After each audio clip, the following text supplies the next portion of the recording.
Salut, c'est Marjorie, bienvenue dans mes lectures. Saviez-vous que Dieu ne tue personne en Haïti? En tout cas, c'est le titre du roman que j'ai lu de Misha Berlinski aux éditions Albin Michel et dont je vous parle dans cette vidéo. On a commencé, petite vidéo ça. Dieu ne tue donc personne en Haïti. Il semble que ce soit un proverbe ou un dicton haïtien. Je vous laisse le soin et le plaisir de découvrir ce qu'il en retourne en lisant le roman de Berlinski. C'est un auteur anglophone américain, journaliste, qui s'est rendu en Haïti. En fait, il a suivi son épouse qui a accepté une mission dans les Nations Unies et donc il a profité de son temps libre pour écrire ce roman. Et c'est exactement la trame de fond du narrateur. Il est lui-même journaliste et il a suivi sa femme à Jérémie, une petite ville qui se trouve au bout de l'île d'Haïti. Et donc, le narrateur va utiliser son temps libre pour écrire un roman. Alors, c'est ça dans l'histoire, mais c'est aussi le cas de l'auteur qui a profité de son temps pour écrire ce livre. Donc, c'est pas un auteur haïtien, mais comme je vous le disais, sur ma chaîne, je m'intéresse à la littérature haïtienne et à Haïti vu par les livres. Alors, peu importe qui écrit sur Haïti, pas peu importe, il reste que ça doit m'intéresser. Mais bref, c'est le livre haïtien au sens large et c'est pour ça que je vous parle de ce roman que, ma foi, j'ai bien aimé.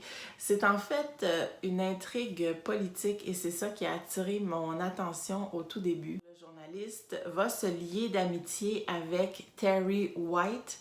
Terry, c'est un bon Américain, donc anglophone, blanc, républicain, qui considère avoir servi son pays. Il a été policier, il a été shérif et il s'est présenté 2 fois au Sénat américain. Sa candidature n'a pas passé. Une fois, il a été dépassé par une femme et une autre fois par un démocrate. Tout ça va l'amener en Haïti parce qu'il a du mal à gagner sa vie.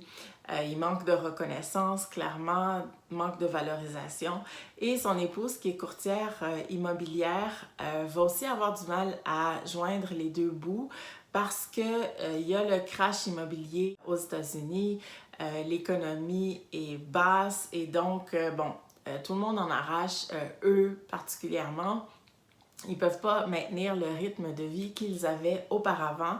Et donc, on le sait, c'est payant de... Bon, je veux pas avoir de coopérants en colère qui m'écrivent, là. J'allais dire, c'est payant la coopération internationale. Tous les mandats, toutes les missions ne sont pas nécessairement payants, mais on s'entend que habituellement, il y a un bon per diem de verser, l'hébergement est pris en charge, la voiture, l'essence, il y a un per diem souvent pour l'époux ou l'épouse. Et puis, dans le cas d'Haïti, il y a une prime de risque qui est ajoutée à ça. Ce qui fait que pour Terry, ça représente un bon montant et donc il se lance dans l'aventure sans trop connaître Haïti. Et une fois débarqué, je peux vous dire que Terry n'aime pas Haïti de prime abord. Il fait chaud, ça pue, c'est dérangeant d'avoir des enfants qui quêtent dans la rue. Bref, il voit plutôt les mauvais côtés. Et sa femme, c'est un peu la même chose. Alors Terry, vous l'aurez compris, c'est un personnage que j'ai aimé détester. Il est direct, c'est un peu un con. Il n'est pas hyper éduqué, il n'est pas ouvert aux autres cultures et tout. Et ça ne le gêne pas, il s'affiche tel qu'il est. Et en ce sens-là, j'ai aimé le détester. Donc, Terry va se lier d'amitié avec le narrateur qui, lui, est vraiment sans état d'âme. Il est plutôt neutre, plutôt beige. Je ne saurais pas comment vraiment le décrire. Et du fait qu'on ne connaît même pas son prénom, je viens de le réaliser, ça fait de lui quelqu'un de passif dans l'histoire. Mais Terry aime bien lui parler. Terry, c'est quelqu'un qui parle beaucoup. Qui est volubile, qui aime raconter et se raconter. Et à chaque fois, il commence en disant Ce qu'il faut bien comprendre, là, c'est que parce que c'est ça, Terry détient la vérité, il connaît tout, il sait tout et c'est toujours le premier à parler. Donc, il y a ce personnage de Terry et il y a aussi le personnage de Joël Célestin. Je pense qu'il a fait ses études de droit en Haïti, mais il en a fait aussi une partie aux États-Unis et il a un bon bagage, là. C'est quelqu'un qui est éduqué, c'est quelqu'un qui a de l'expérience. Il est jeune, il est dans la quarantaine, début quarantaine. Et il va rentrer en Haïti et il devient juge de paix. On l'appelle le juge blanc parce que blanc, en Haïti, puis en Afrique aussi, ça désigne l'étranger. C'est pas nécessairement la couleur de peau. Donc, on l'appelle juge blanc parce que, clairement, il arrive de l'étranger dans sa démarche, dans sa manière d'être, dans sa manière de parler. Ça se voit tout de suite. Et ça va créer un trio qui va être assez soudé malgré toutes leurs différences. Au niveau personnalité, le juge est tellement différent de Terry, pourtant ils se retrouvent. Et au fil du temps, c'est là qu'arrive l'intrigue politique.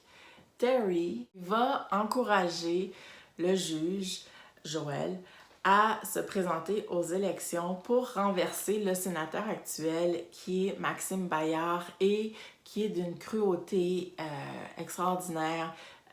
Il est mesquin, il est corrompu à l'os et vraiment, il empêche Jérémy, il empêche la ville d'avancer, la ville et le département. Donc, l'idée est semée dans l'esprit de Joël et tranquillement va germer pour finalement aboutir à une volonté de changer le pays, d'améliorer les choses, ou en tout cas le bout de pays où il pourrait régner si on veut. Et la femme de Terry va se mêler à ce trio-là pour lancer la campagne électorale. Donc, ça, c'est l'intrigue principale. On sent que l'auteur a pris le temps d'observer, a pris le temps de vivre au rythme de Jérémy, au rythme de ses habitants, de s'imprégner et d'écrire ce roman-là. Il est aussi plutôt critique face à tout ce qui est communauté internationale, tout ce qui est aide humanitaire, aide au développement, mission en Haïti, parce que il se rend compte que tout le monde n'est pas là nécessairement pour les bonnes raisons. À commencer par Terry, qui est là pour l'argent, tout simplement, pour se refaire financièrement. En même temps, j'ai trouvé que l'auteur avait péché par excès dans la mesure où il y a trop d'anecdotes. Il y a des va-et-vient constants. Par exemple, à chaque arrivée de nouveaux personnages, la manière de l'introduire, c'est comme de faire un retour en arrière dans son passé et de raconter des anecdotes. Ce qui est intéressant en soi, j'ai beaucoup apprécié au début, notamment la compagne ou l'épouse du juge Célestin. C'est une femme qui a un long parcours, un long vécu malgré son jeune âge et elle a été chanteuse en Haïti et aux États-Unis et elle a fait partie d'un groupe très très populaire et donc ça permet de bien faire connaissance avec les personnages. Sauf que je m'en serais tenue à ça juste pour les personnages principaux, mais là chaque personnage secondaire est aussi raconté via une anecdote et tout. Pour moi, ça brisait un peu le rythme de lecture.